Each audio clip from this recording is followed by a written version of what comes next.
Good morning, Dr. Tarbutton. This is Bryan Bailey. I apologize for my video not being able to be opened on YouTube. So I'm going to go ahead and recreate my video to go along with a PowerPoint presentation for the Vision class video to go along with the PowerPoint presentation I completed. Okay, so let's revisit here and let's talk about creating vision statements, mission statements. Okay, so slide number one. What are mission and vision statements? Gabriel and Farmer put it this way: if a group wants to move forward, it needs to develop an understanding and agreed upon purpose. Okay, basically, it's a group reaches consensus on where they want their education program or their corporation or even their city group to head in a certain direction, and the commonality is similar to a roadmap, and it provides direction onto where they want to go and what they want to do. Okay, slide two: parts of the mission and vision goals. Okay, according to Akbar Zeta 2011, all mission vision goals should have in some way or form positivity, present tense, which means keep it in the here and now, make it short and concise, make it challenging, okay, relating to the task at hand, where do you want to go, okay. And the only thing I disagree with Akbar Zeta with this is that sometimes, and I've come across some vision statements in other works that were about a paragraph or two, and it was specifically spelled out what they want to do, who does what. So you can probably either go either way on that one there.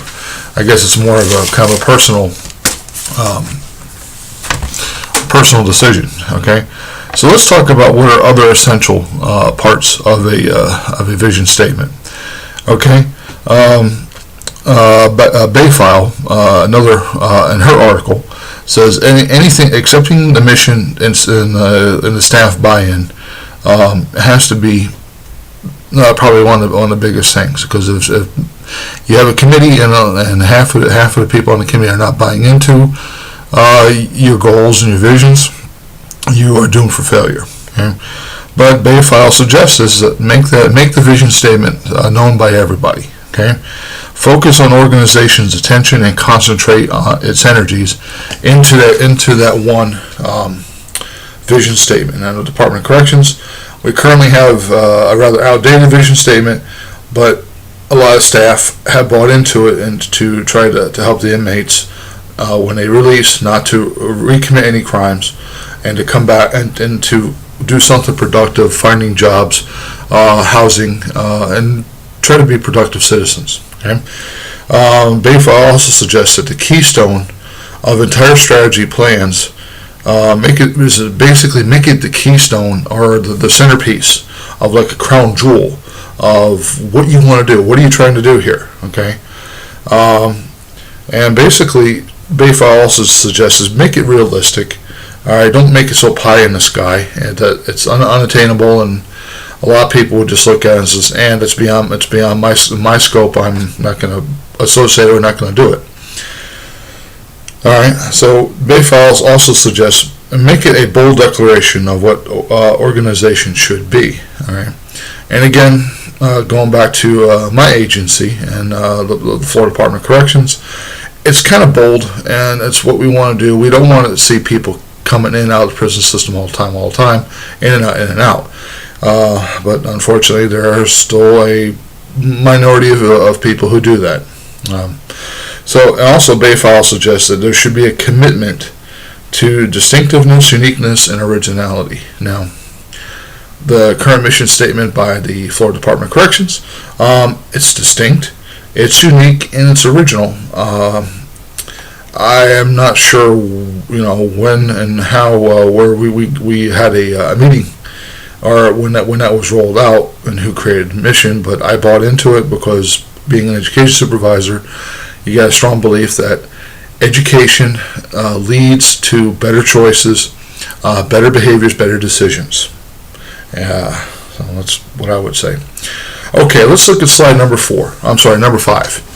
All right, the current Florida Department of Corrections mission statement, and I quote, All right, as of February 2015, to promote safety of the public, our staff and offenders, by providing security, supervision, and care, offer opportunities for successful reentry into society and capitalizing on partnerships to continue to improve the quality of life of Florida. Florida Department of Corrections, 2015. I think that's pretty much straightforward. I would also like to point out that probably later this year, a new vision statement will be rolled out, and it would probably be a little bit more focusing on the partnerships section of that statement. Okay, so let's talk about slide number 6, the Florida mission statement, and some 21st century ideas here. Okay, the 21st century is a push by educators, administrators, departments of education, whether in states or even the federal Department of Education, is that there should be better, higher thinking skills, technology skills to meet the new request by the industries and the economy itself to have more technology literacy skills and better thought-making decisions, such as application, synthesis, and analyzing skills. Okay, so why should the FLDOC mission include 21st century skills? Well, and I'm quoting from the 21st century here. Okay, and unfortunately, a lot of inmates are very lacking in these skills: critical thinking and problem solving, reasoning efficiently, make sound judgments and decisions, and solve problems. Well, unfortunately, many times, I am not pointing any fingers, but a lot of the blame falls onto the person themselves for not making better decisions. They act rather stupid and idiotic on the streets, and they get noticed by law enforcement, and whoop, there you are. You're in the prison system. Okay. Now, information, media, and technology skills. Okay. Now, this is a big part where I come in. I try to teach inmates technology skills, especially inmates with 5 years or less who are at the end from going home and back out on the streets. I try to teach them computer skills, how to do online applications, test-taking strategies, how to basically read computer programs, and other issues such as applying for jobs online, Microsoft Office, how to type resumes, how to do emails. Lots and lots of inmates who have been down 20, 30 years or more, they just don't know these new technologies, and they're not going to survive, unfortunately, unless they have some sort of fighting chance. Okay, all right, and let's talk about life and career skills. Okay, how to learn how to pay your rent. Okay, how to pay your bills, like your car payment, your rent, your mortgage, a credit card, instead of going out and knocking off the local liquor store to get the money to pay your bills. Okay, all right. So let's look at slide number 7, specificity. Okay, all right. So now, I think the Florida Department of Corrections vision statement needs to be more specific on how it can improve the quality of life for ex-offenders, taxpayers, and staff. Okay, how can you get a lot more correction staff to buy into this idea and this vision, and to keep going forward to help the inmates? Now, granted, you're always going to have a minority that is maybe too set in their ways, or maybe too ignorant to realize the long range effects of this. So a suggestion I came up with is issue laminated cards that we can put in our along with our IDs when we come into work, to our shift work, and make these cards available to all staff, and set expectation of reading and memorizing the vision statement of trying to help these inmates, whether it's security, classification, chaplains, education supervisors, wardens, volunteers. Okay, and so one last question, and I would like to ask, and I think this is where the Florida Corrections vision statement should address when they make a new make the new statement come out in 2016. What about comparing costs of housing a person in prison to a person who has a GED or high school diploma living on the street, living out in the community doing well for him or herself. Okay, let's look at slide number 8, the stakeholders. Okay, so I'm looking at it from the inmate student, okay, and the Education Bureau. Okay, the DOC prison education it's pretty rigid.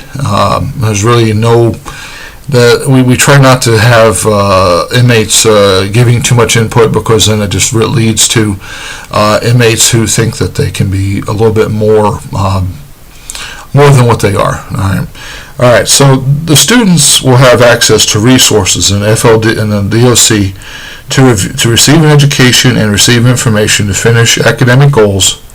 All right. In public venues such as adult education or places such as Job Corps. All right. The Education Bureau, which I'm affiliated with, are really important stakeholders. We impact the lives of these men and women, whether they succeed or not. In GD programs, our focus should be on providing inmates with a good education and good resources connections to continue their education, to give them good contacts in public venues to continue on their rehabilitation. Okay, that's rehabilitation from convict to productive citizen. Okay, so let's look at slide number 9, justifiables. Okay, the FLDOC statement from the education point of view should be realistic, measurable, and attainable. All right, and that is with any education goal, a vision statement, and it should be the 3 parts. Okay, 3. All right, realistic, measurable, attainable.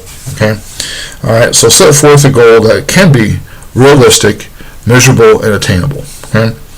Examples include enroll inmates that are ID'd by intake centers and make them attend and complete necessary beneficial education, vocation, or betterment programs prior to their release. Of course, you will get some pushback from the inmates who are saying, "Oh, why do I have to do this? This might be a violation of my civil rights." No, it's not. And I try to reason with a lot of these yahoos and say, "Hey, look, guys, look. This is for your betterment. This is to help you make you a better person. Just deal with it. Do what is expected of you, and you have to make that decision whether you want to be a better person or not. And you want to make a better life for yourself and possibly your families, and not come back to a very ugly, depressing system where okay, now I'm just going to leave it at that. Okay, so now I would like to make the last slide. I would like to make a proposed new Florida Department of Corrections vision statement.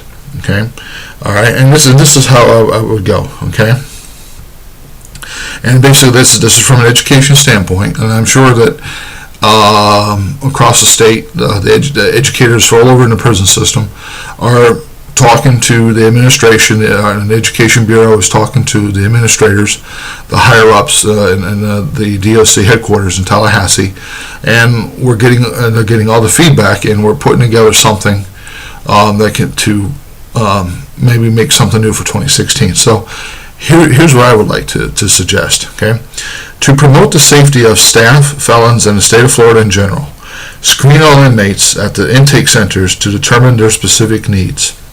And their needs could be academic, vocational, or betterment, such as anger management, parenting, better thought skills.